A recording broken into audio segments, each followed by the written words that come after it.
Thank you very much. Now I'd like to give you a quick rundown of what we have in store for you today with this program. I know for a fact that we're in for a real treat.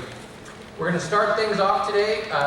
Our chief mechanic and really jack of all trades, Mr. Matt Voigt, is going to unveil, there he is, he's going to unveil our new USS Hornet display. This is a project that, as Matt will tell us, has been in the works by a select group of volunteers for years now, I believe, in order to accomplish what we have today. We've got the flight deck of the USS Hornet as it was when they prepared for the Doolittle raid, complete with B-25s, of course. So we're going to get to see the unveiling of that today and hear a little about what went into it, which was quite a process, I assure you. After we cut the ribbon on that, Mr. Harold Williamson will tell us about the man whose name is synonymous with the famous raid on Japan, Mr. Jimmy Doolittle. You know, you would think that if you were put in charge of a raid where you had 16 planes and you lost every single one of them, sort of history would brand you as somewhat of a failure. But nothing could be further from the truth for General James Doolittle. And Mr. Williamson is going to share just a little bit about the man and his accomplishments. But really, the raid on Japan was about much more than just Jimmy Doolittle. There were 80 men that went on that raid. And we're going to get to see today actual video of the training they went through. They flew those planes across the country to get them to be loaded on that carrier deck. So we'll see the training, what went involved when they crossed the country with these planes. There's an interesting story along the way there when they arrived in San Francisco. And then, of course, when they set out. We've got actual video, and the people that were there, we've got recorded stories right from the horse's mouth, so to speak. So Mr. Bob Andrade is going to narrate that video for us. He is our librarian, historian, and as I was told when I began here at the museum, Mr. Andrade knows where the skeletons are buried here. So he knows if there's something to know here, Bob knows it, and he's going to share with us what we're seeing on the video. And then, you know what, the video really doesn't even tell the whole story. There's another part of this raid that until I got involved with this program this weekend, I sure didn't know about, and I don't know about the rest of you. There was one crew that had a completely unique experience. They didn't crash land, they didn't get captured by the Japanese, they didn't escape through China. They ended up landing in Russia. Completely unique experience. And we're fortunate enough today to have Mr. Dick Clark with us to tell us a little more about that. And I am very sure by the time he's finished, I think we're all going to know a little something that we probably didn't know a whole lot about. So, thank you, gentlemen, one and all, for being here today. I'm very excited to have you for this program. Thank you very much. And I know I'm forgetting something. What is it? What is it? Oh, we've got a B-25 today. If you didn't notice, out on the ramp, we've got Executive Suite.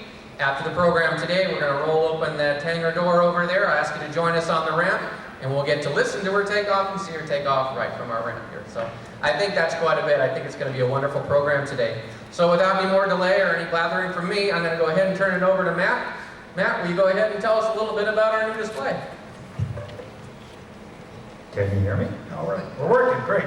All right, ladies and gentlemen, I'm going to tell you a little bit about our display here. You're looking at the culmination of about 800 man-hours worth of work. And this is a project that started about 2.5 years ago with the first building the cabinet, and then moving on to building the flight deck, and building the airplanes, and building the island. I'm going to tell you a little bit about what went into it. Well, we have Daryl right here. Daryl was our master modeler for the airplanes. So some of the guys would build the airplanes, but Daryl primarily built the airplanes, finished up overseeing them and painting them. So he was very meticulous in making sure that all the serial numbers match on the airplanes. And so Daryl put a lot of hard work into that, and in his painting, we went through several trials with the correct paint to get the paint right, and actually had a paint company that changed their paint along the way and didn't tell anybody. And so the first, he painted 2 airplanes, they didn't come out right, so he went back and repainted them again. So Daryl's put a lot of hard work on the airplanes. We have Rich Laws. Now, Rich was probably the most detail-oriented person in this group. That flight deck is 16 feet long. He went through and laid down 1,500 1/16 wide balsa strips to make that wooden flight deck accurate. And it took them, what, about 3 weeks? 4 weeks? A couple days. We have Ed O'Neill. Now Ed gave us the basis for it. Ed helped a lot with the cabinets, building the cabinets, and then laying out the foundation for the flight deck so we could attach everything to it. So Ed put a lot of hard work into getting these cabinets. And then we have Dominic and John. Now John, I'll start with John. John built that crane. And if you look at the pictures, the crane in the picture is actually turned around so that you can't see it very well. But overruling history, John wanted me to make sure that I turned the crane around so you could see all of his work on it. But John put a lot of hard work in that crane and helped Dominic. And these two basically detailed the island. Ed built the basic structure of the island, the wood understructure. And Dominic and John built this island from scratch. Now, if you look at the whole model, there is not one thing on here that was built already. They built everything from the flight deck to the catwalks to the airplanes to that island out of tubing and flat pieces of plastic. So they would look at the books, look at the pictures, look at the plans, and every bit of this is hand-built, including the guns. And if you look at the guns are made out of, the posts for the guns are actually screws. They use nails for the barrels, but it looks very good. So we really appreciate that work. Now before they cut the ribbon on this, we started doing this, like I said, 2.5 years ago. Originally the museum came up with this idea about 5 years ago, but it took us a while to get rolling on it. Inside this cabinet here, if you start here at the beginning, this is mostly Japanese items. Now, we have actual Japanese artifacts. We have a Japanese parachute, a very heavy set of binoculars that we've lifted in and out of this case 2 or 3 times. This weighs about 200 pounds, but these binoculars came off of a Japanese surface ship. And then we have the pilot's gear inside here, the flight gear, the navigation gear, and including a Nambu pistol. And there's a picture of the pilot in there with his pistol. In this intersection, we have basically what we started out with in just before World War II. And the interesting thing about this is this camera inside here. This is a torpedo training camera. So that was actually attached to the airplane so they could watch their torpedo runs. And you move over to this, we've got some radios, but the important thing I want to point out here is this picture. This picture has a little emblem next to it. The emblem says ruptured duck. The ruptured duck is the 3rd airplane you see in this picture. The ruptured duck was flown by Ted Lawson. And it just so happens we have Ted Lawson's grandson. Ken, could you stand up? This is Ted Lawson's grandson and his family. And recently, Ted Lawson's wife, Ellen, passed away just last year, right, Ken? And before she did, he went to her and asked if she had anything to contribute to the display. And she contributed this painting that she has with the patch of the Doolittle raids. So we're happy to have that with us. A couple of things I want to point out here. There's a video on this display. And we noticed that there are about 5 cameras that we can confirm that were video or shooting. We say video now, but we're filming it back then. There were at least 5 cameras, and I'll point out to where they were. There was one in the catwalk, so you'll see film of on the far side of the catwalk. There is film taken from up on top near this spotlight. There was film taken from the flight deck itself, and there was film taken from 2 other ships. One, like you see this picture here, behind and to the right, and one ahead and to the right. And some of those films are actually in color. We don't have any color films on here right now. But what they show you in all of this is that when the airplanes lifted off, they had no problem getting off the deck. All of the airplanes were airborne by right here, and including Jimmy Doolittle, which I actually had to use a little less deck space. All of the airplanes launched here. Even the airplanes that were at the very end, they taxied up to this spot. And that was partly to do, they had no reason to believe they couldn't take off from here because they had already watched all the other airplanes do it.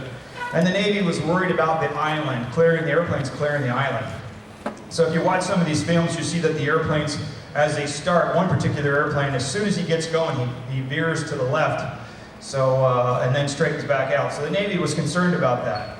But they were all airborne, and the one airplane you'll see in here that pitches up, you'll see it in this video, he pitches up and actually has to push forward because he had over-trimmed the airplane. By the time he lifts off, he is this high before he reaches the end of the deck. So it was a very doable thing.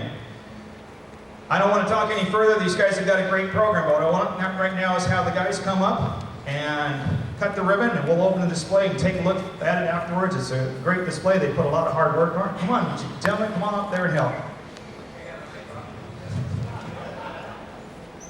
Rich is an anesthesiologist. All right. Thank you, gentlemen. And with that, Greg, it's back to you.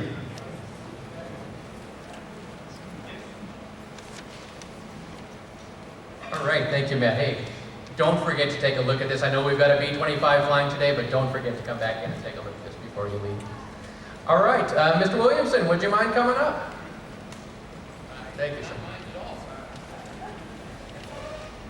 Thank you very much for attending. Greg's already said that. I'm going to tell you a little bit about the man, James Harold Doolittle. Actually, I'm filling in. The fellow who's supposed to do this is James Doolittle, grandson, James Doolittle III. He's alive and well and lives in Lancaster, and he promised to come and do this. And we had arranged for a room for him. We were going to buy him dinner last night, and Gene Ramirez around here somewhere offered to buy him his booze. But he called me last Tuesday morning and he said, you know, it's Easter week, and I got a house full of grandchildren, and he said, if I come and talk to you guys, I'm going to have to give up half of my retirement check. And I told him, well, I don't really care about giving up half your retire check, but you know, your grandchildren are kind of important, so I'm filling in for him today. You're stuck with me.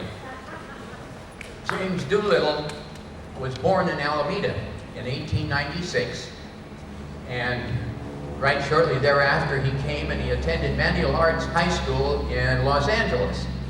When he graduated from there, he enrolled in LA City College for a while, and he didn't finish that right then. He, some reason or other, went to Nome.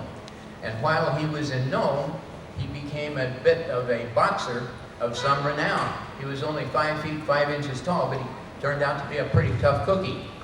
He came back from that, and he attended an air show at Mines Field. And when he was at Mines Field, which is now LAX, he got bit by the airplane bug. And he had a couple buddies, and they didn't, in those days there wasn't a hell of a lot to do, so they decided they were going to go down and enlist in the U.S. Army. And at that point, he became a cadet. He learned to fly, obviously went to flight school, and was stationed at various places. Along come World War I, and when World War I came, he became a flight instructor. He didn't have to go anywhere and fly in combat. He taught some of the young cadets what to do. And after World War II, he was able to go back to college, and he went to the University of California in Berkeley, and he got his master's degree, and he worked on his doctorate. Now, the military had given him time off to go do that. They gave him 2 years. He got his master's degree in 1 year, and next year he got his doctor's degree. Well, when he got his master's degree, he got it in what you would call aviation science. But what he specifically studied was what was causing pilots when they couldn't have visual reference to get vertigo and not know which way was up and down and that sort of thing. And that bothered him at great length, and he studied it, and we'll come back to that in a little bit because that was important in terms of some of the future things that he accomplished.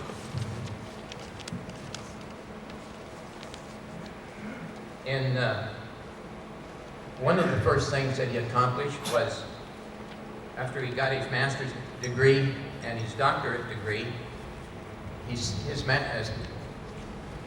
I can get this thing in the right position, he, because he had studied that part of aviation and the ability of a pilot to fly, he studied it and experimented with it at great length. And then finally, in 1929, he was the first man to take off, fly, and land an airplane with entirely by instrument, with no vision outside the cockpit.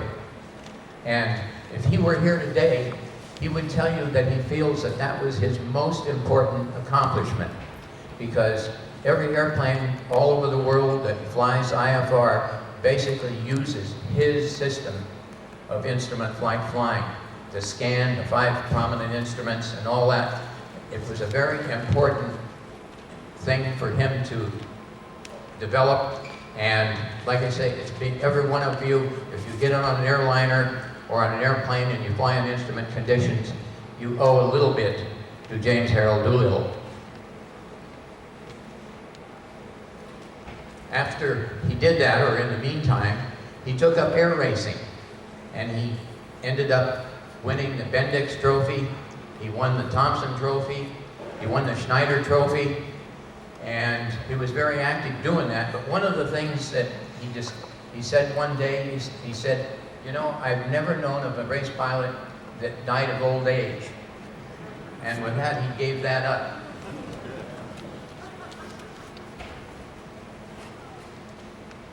He also, after World War I and after becoming a race pilot, he joined Shell Oil, and he was instrumental in convincing them that they should create a 100-octane fuel which enabled the American planes to fly at high altitudes. So he was the father of 100-octane fuel, which was widely used throughout the rest of the war. We'll check my notes here a second. I'm going to skip the raid itself, because you're going to hear all about the raid, but I'll talk a little bit about what happened to him after World War II.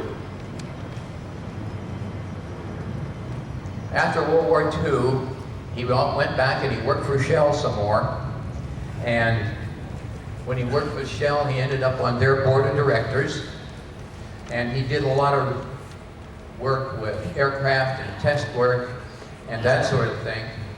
And if you talk to him, he didn't consider his raid over Tokyo a real success. He was always a little bit skeptical of that. But in the process of that, President Roosevelt gave him the Medal of Honor.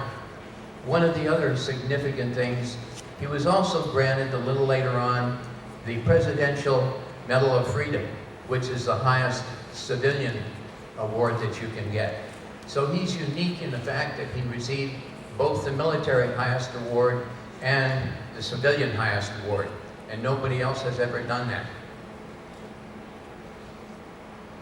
He married his wife Jo early on. They had 2 sons, John and Jimmy Jr., who both became aviators.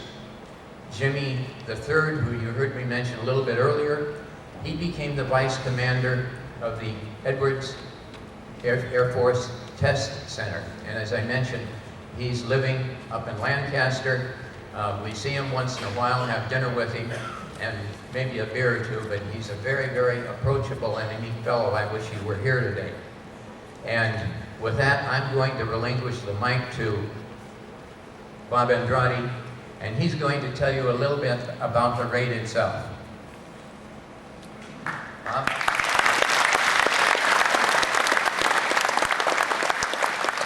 We're fortunate to obtain this film you're going to be seeing right now.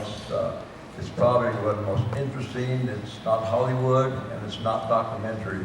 I consider that the archives of Jimmy Doolittle. And what we're going to do is we're going to see the planning, the training, and we'll stop for just a few minutes right before they take off on the raid and talk a little bit about why they are putting these metals on the bomb, etc. Okay, so go ahead there, Greg.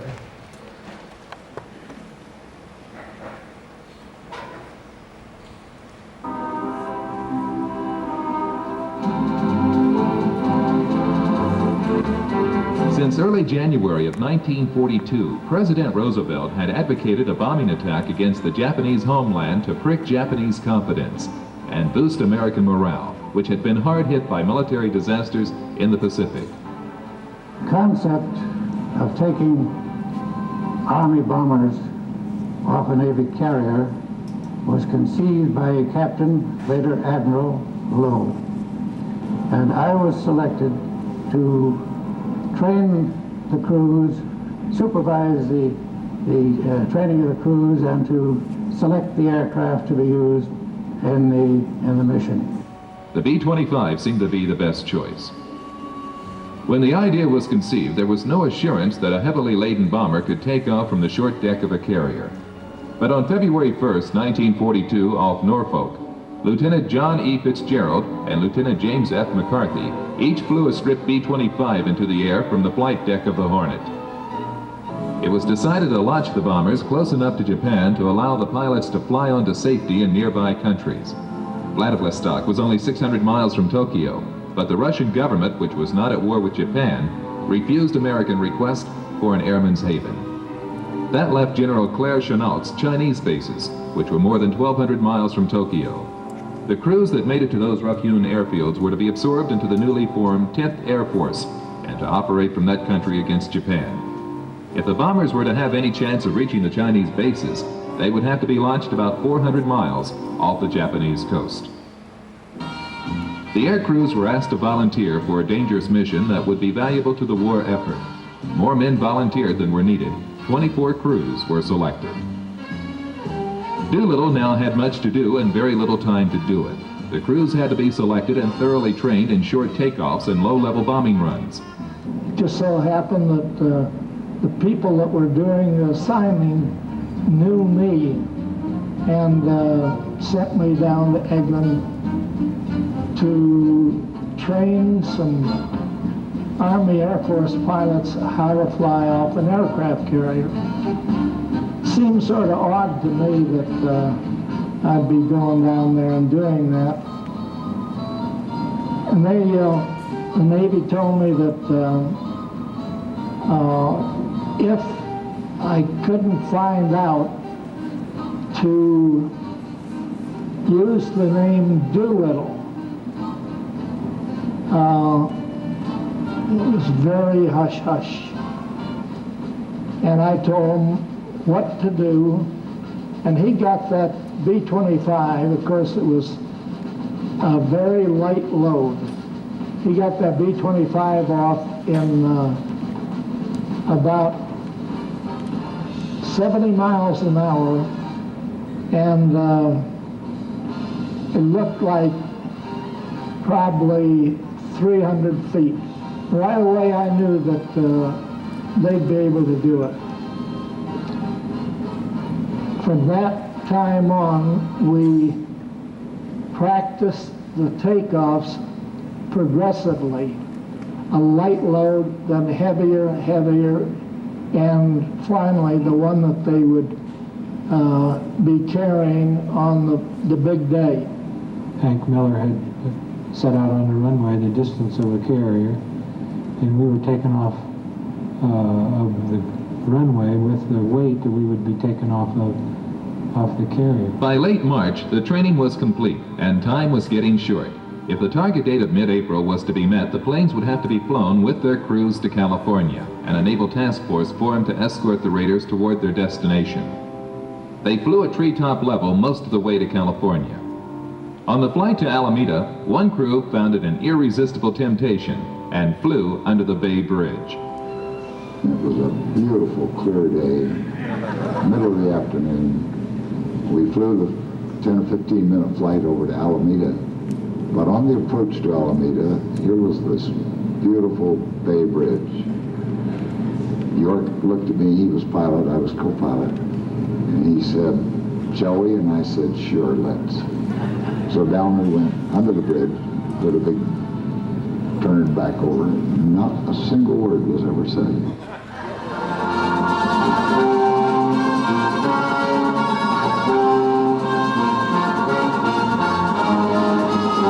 The Hornet left Almeida at 3 p.m. on April 1st and headed northwest following the 40th parallel.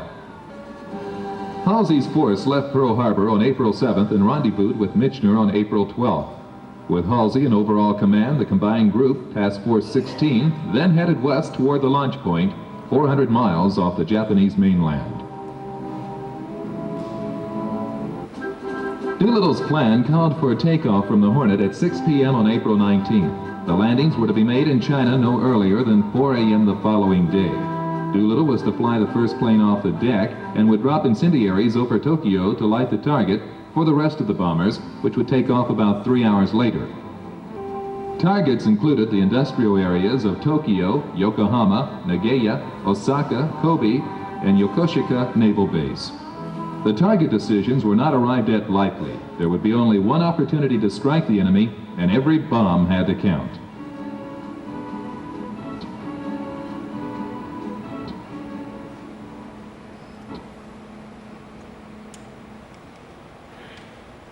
That right there is a very famous picture there of Doolittle putting those medals on there. In fact, if you look at your program there, it's a misprint, okay? They were not his medals. It took me a while to figure this out, okay?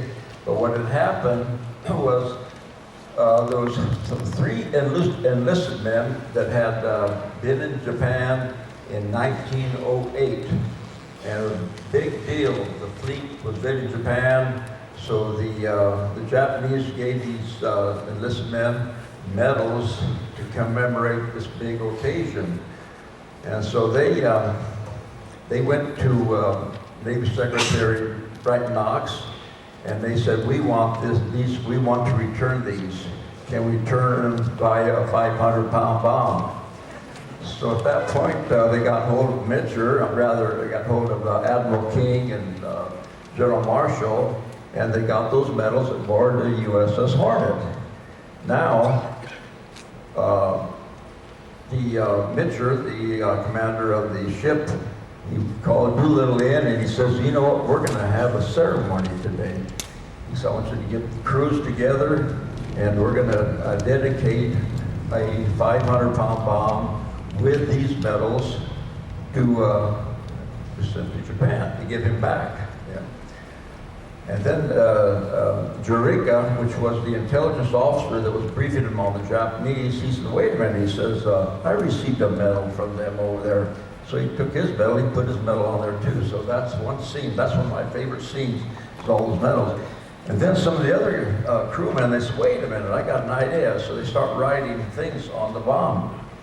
One guy wrote on there, fire in your eyes, but this is for Tokyo, and there was a few obscenities that I'm not going to mention that they wrote on there, but that's what happened there. Okay, there's also a little kind of a twist here that has to do with our town Palm Springs. He talked earlier about Ted Lawson on the ruptured duck, number 7. These planes, first of all, he briefed all of these crews and he gave them a chance. Who do you want to bomb? You know, we're going to bomb Kyoto, Tokyo, Yokohama. He let them pick their sites. And then when they found out they had to leave early and they knew that they're going to crash before they got to safety, each crew had to make a decision how they're going to survive. Going to bail out? Are we going to ditch?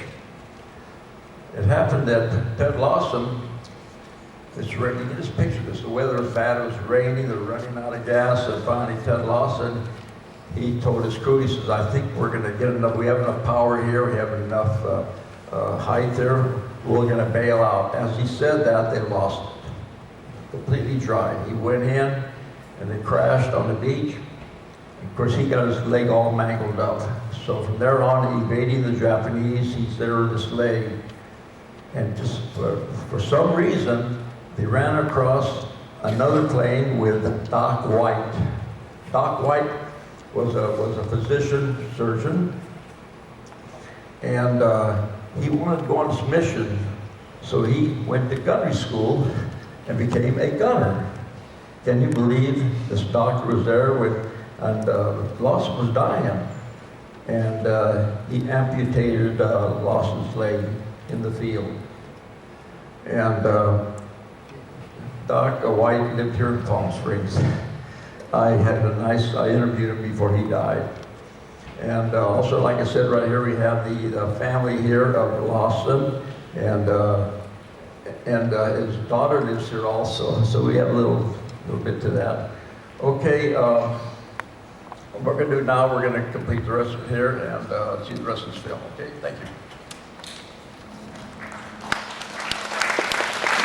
A Japanese trawler was sighted just after daybreak on April 18th, only 12 miles away. The cruiser Nashville sank the enemy boat. Admiral Halsey acted quickly. He ordered the bombers to be launched immediately so that his fleet could turn back to Hawaii and safety. His signalman flashed the message to the Hornet, "Launch planes."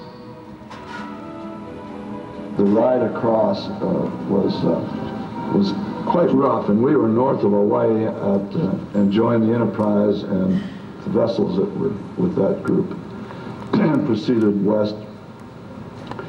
The day of the launch came quite unexpectedly, and the seas were very rough, and the skies were gray and dark, and as I got up to the flight deck, General Doolittle had just taken off, and the second aircraft was just about in the start of the roll, and I stood on a catwalk on a port side watching the aircraft being maneuvered up one by one into line to take off. Now, an aircraft of this size had to be timed because the ocean was so rough that the launching officer would begin the roll just as the bow went down. And so by the time the aircraft reached about half or three-quarters away from the launch point to the bow started back up again. So I had a little camera of my own that I had in the pocket of my flying suit, so I took it out and took a picture just as we were over the target, out of the right-hand side of the airplane and one out of the left-hand side of the airplane. And those were the only two pictures that were saved from the Tokyo raid that came, that were taken over Japan. The raid was over, but much adventure still lay ahead for the 15 crews heading into China. Of the 15 B-25s that made it to China, 11 were abandoned in flight, their crews bailing out, and 4 crash-landed or ditched off the East Coast. 2 flyers died in crash landings, 1 was killed after bailing out. Most of the crewmen were eventually picked up by Chinese peasants or guerrilla bands and treated with the utmost kindness when it was learned they were Americans. They were welcomed as heroes for inflicting damage on the hated enemy.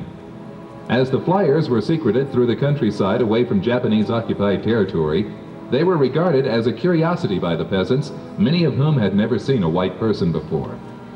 One crew was turned over to the enemy by Chinese who were working for the Japanese. In most cases, however, the Chinese people showed great respect for the Americans and went out of their way to help them escape. Thousands were to pay with their lives for this help in the days and weeks afterward. Madam Chiang Kai-shek decorated a few of the raiders. 8 raiders from 2 crews were captured by the Japanese. 4 of the airmen would spend the next 40 months as prisoners of war, 3 would be executed, 1 would die in prison.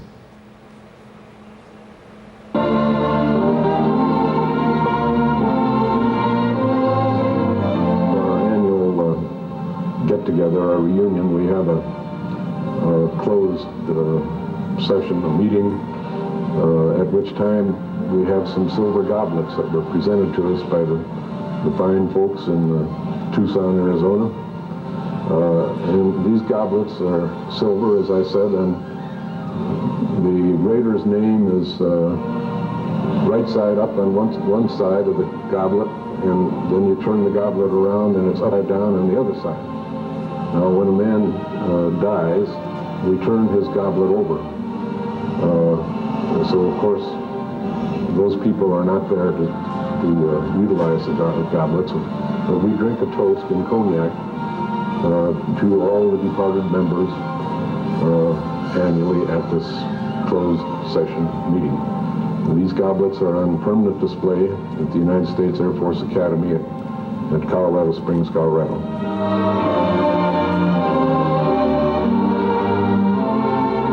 The reason we are here is to get together, as we do once a year, and to honor those of our number who have gone, and to have a few days companionship with those who are left.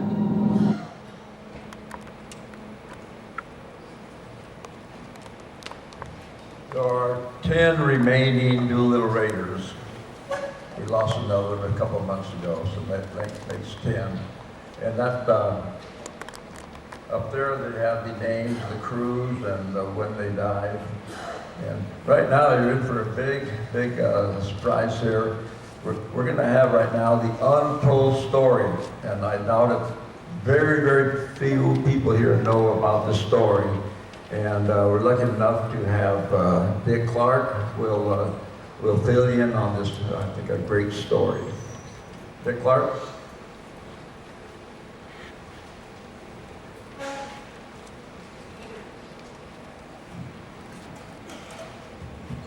Thanks, Bob.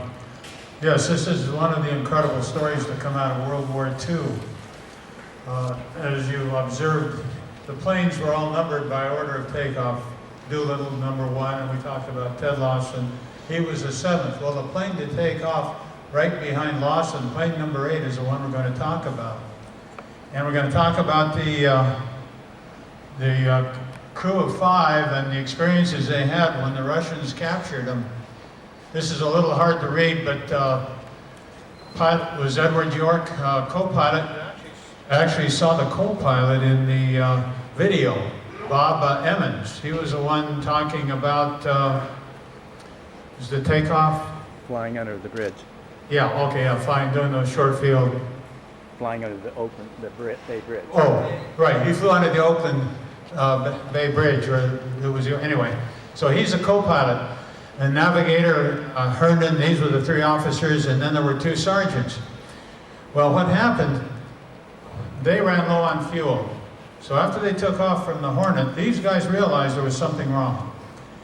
And the best we can figure out, they had the wrong carburetors installed on those engines.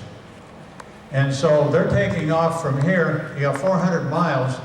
So once they bombed Tokyo, they had a choice, and getting down here to China was a long way. There was no way they were going to make it. So they violated orders, and they went up here. There's Vladivostok right there. But they landed in a small military field outside of the city of Vladivostok. They were met by the military. Of course, the military was tremendously surprised to see these guys. They'd never seen Americans, never seen American uniforms. They had never seen a B-25.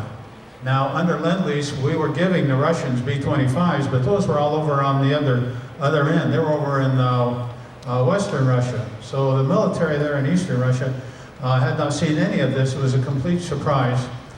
And so they didn't know what they were dealing with.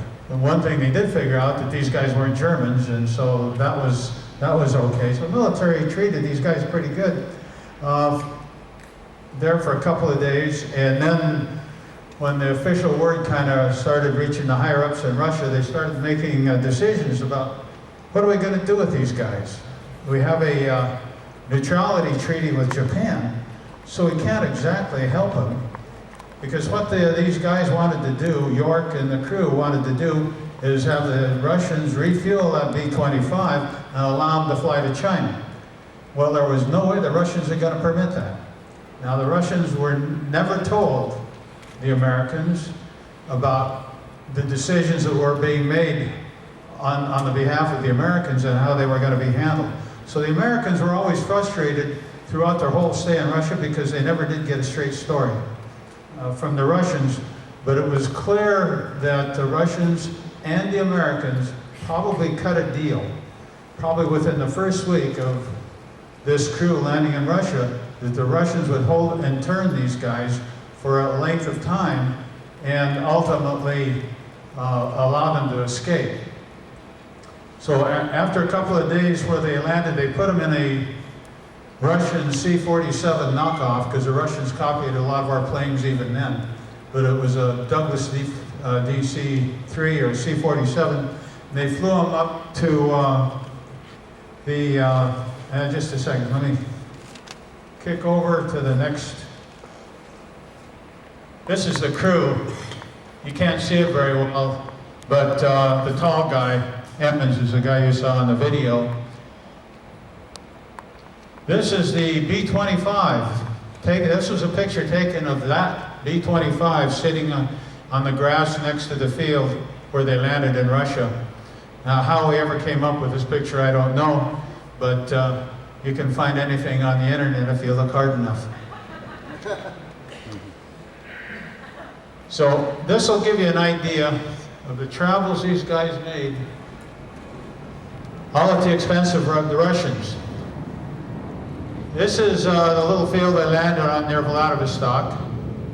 The C-47 took them up to the largest city in the area, Khabarovsk. Now, I don't speak Russian and I don't pronounce Russian names, but I'll do my best. So they spent about 2 weeks here. At this point, they're assigned a guard. His name is Mikhail, but they called him Mike.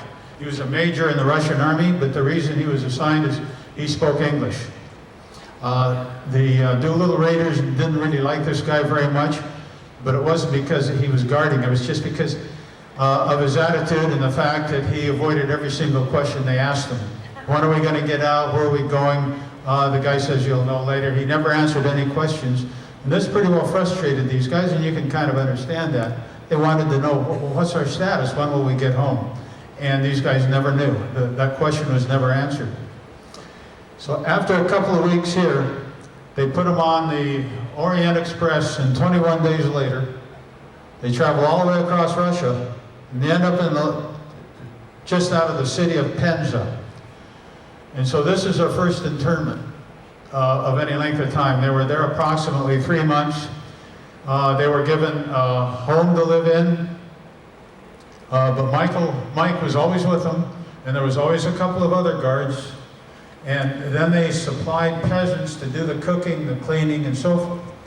I'll get into some of the conditions they saw once I get through the travel. But the conditions in Russia at the time were absolutely deplorable. Russia had spent all the resources on the army, and of course they've got problems with the Germans. Now in June of 1942, June 42, Germans invade Russia. And their approach, and they're getting around Stalingrad. But one of the problems, Stalingrad is too close to Penza. So the Russians made the decision, first off, Russians were bound and determined to protect these Americans, but also keep them interned. So in order to protect them, they moved them on a train for 3 days up to the little town of Okansk. The Doolittle Raiders didn't like that. The place they were staying, the conditions around the town were nowhere near as nice as they were in Penza. And they didn't know it at the time, but they were going to spend almost 8 months there. And after that 8 months, the Russians have pretty much got control of the Germans. And now we're into about February, March of 1943. And these guys now have been interned for 11 months. What the Russians did then is they moved them down through Ufa over to the town of Chekalov. But the intent here, this was just a routing point. Then they put them on a train, took them all the way down to Ashgabat, right next to the Persian because it wasn't Iran in those days, it was Persia. Took them right next to a range of mountains on the Persian border. Now, before they left here, Mike disappeared, he's gone. So the main guard now has disappeared. So you can see what's happening. The Russians are starting to ease up on the guard. By the time they get them down here, there is virtually no guard. But the Doolittle Raiders were on their own. They still had to figure out how to get across those mountains. There's all kinds of bandits, there's all kinds of checkpoints between Russia and Persia. But they got a hold of an Armenian. They paid him about $150. The Armenian had an old beat-up truck. Tire went flat 2 or 3 times but there was nothing but dirt roads across here into Iran. And ultimately, he drove them over the mountains. There were checkpoints they went to. The 5 Americans were in the back of the truck covered up with canvas. At one checkpoint, a guard at the checkpoint lifted the canvas and saw a face of one of the Americans, I forget which one it was, and then he just put it back and didn't say anything. So I think there were people being paid off on this also.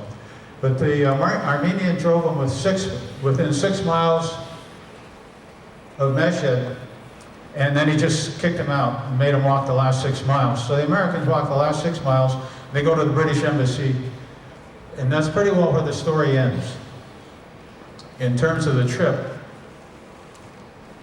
A couple of things I want to mention about some of the conditions. Their general treatment was very good. As I said earlier, the food was as good as the Russians could possibly provide. Now you have to understand that wasn't very good. There were a lot of days they had no meat, and the meat, when they did have it, was primarily chicken. They did get some beef, but the one thing they got consistently was cabbage, black bread, and red caviar, salmon caviar. And they also got an awful lot of vodka. Vodka for breakfast in a 6 or 8 ounce glass. And they told the Americans that you drank it all. You tipped it up and you drank it all.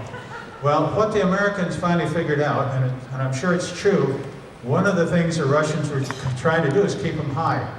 So keep them calm, keep them happy, and that's one of the ways the Russians could figure out doing it.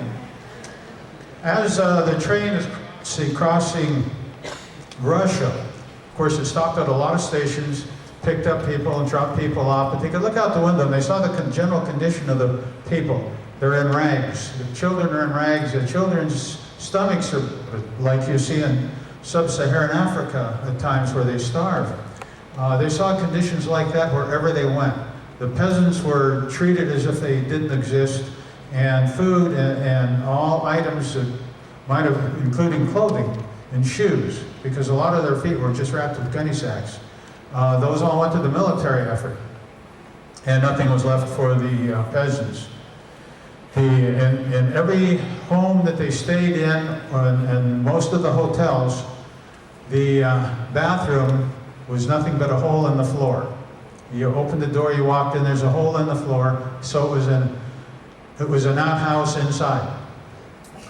And it gets even better because if it was a 2-story building, they just offset it.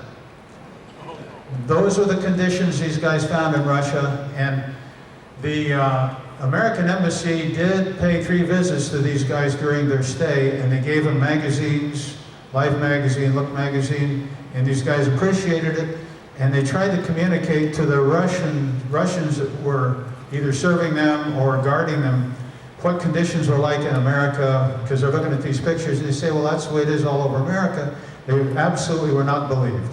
They had been told otherwise, and the Russians couldn't believe that we lived the way we happened to live back in 1942 and 43. Well, one other thing, the American Embassy, when they visited, and of course these guys were asking them, well, how are we going to get out? And they got stalled on that too. But American Embassy gave these guys a Russian-English dictionary, and the pilot and the co-pilot learned to speak Russian fairly fluently.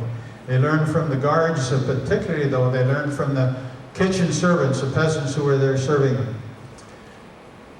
We've got a couple of minutes. Are there any questions? Did the Russians ever give back the B-25? No, the Russians never gave back the B-25. I understand after the war they just scrapped it. They junked it out for the parts. They probably did send a bill to the U.S. for all they did for us by interning our guys.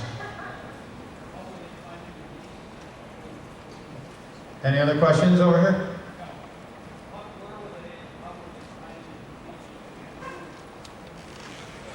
Well, they walked into Persia or Iran, and then they walked into the British embassy. And then the Brits just turned them over to the Americans. And then they went, several of them went on to serve again and finish out their service in the war. They all lived to a fairly old age. The navigator lived to be 89. He died in 2007. He was the last survivor. But the pilot and co-pilot lived well into their 70s.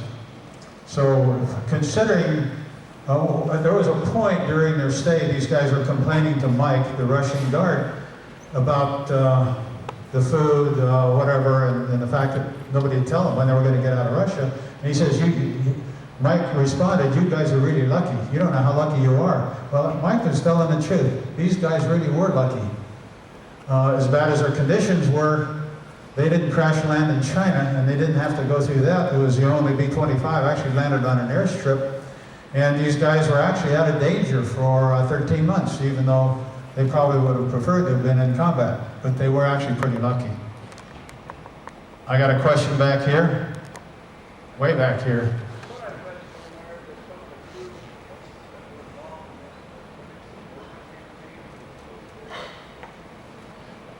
Yes, question was some of the crews going to the Burma campaign with either the 1st Air Commandos or with the 10th Air Force where they killed there. Yes, we display up here. It's a little hard to read and we have to move it, but it talks about all 16 crews and what happened to each individual member of the crew.